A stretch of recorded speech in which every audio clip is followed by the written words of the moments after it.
If you call 911, will anyone respond in time? I'm Charles Blaine, and this is Texas Tomorrow.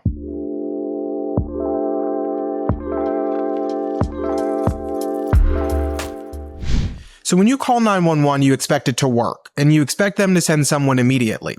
But what if the system that you pay for, depend on, and expect to work because public safety is a core government service, doesn't? That's what happens all the time, all across Texas and all across the country. Either people call 911 and are left to a ringing tone where an operator takes far too long to answer, or they do answer and dispatch officers, but the response times are very slow.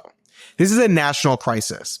Data gathered by the Department of Homeland Security found that the average police response time is 10 minutes. 10 minutes of you in agony, 10 minutes of you facing death. They also found that an average duration for an active school shooter event is 12.5 minutes, but the law enforcement response time to those events are 18 minutes. Some locations have separate call taking and dispatching, so you can call and then they have to transfer to dispatch. Others may do both, but have to dispatch police, fire, and EMS separately.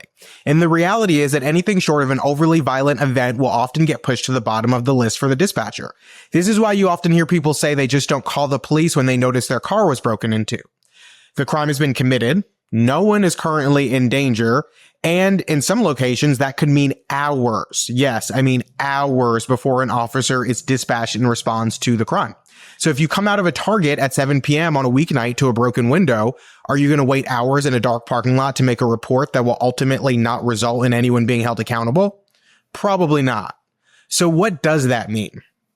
It means that crime goes unreported or underreported, further distorting the overall crime numbers of where you live.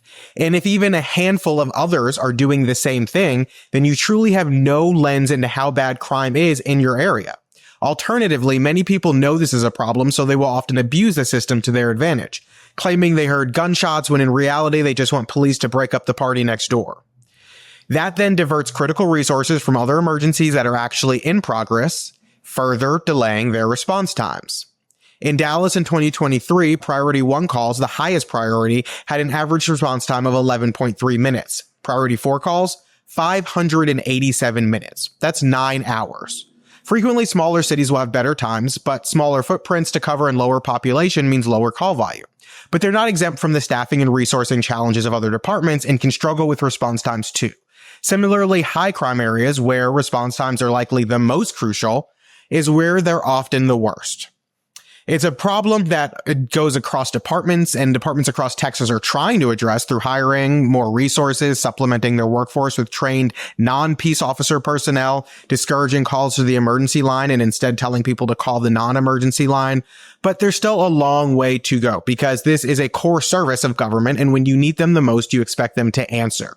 If not, what's government for? But it should serve as a reminder that regardless of our ability to rely on them or inability to rely on them, you're your own first responder. So make sure you're always ready. And thanks for tuning in to this week's episode of Texas Tomorrow. Please like, share, and comment, and let us know what's going on in your neighborhood that you'd like us to talk about.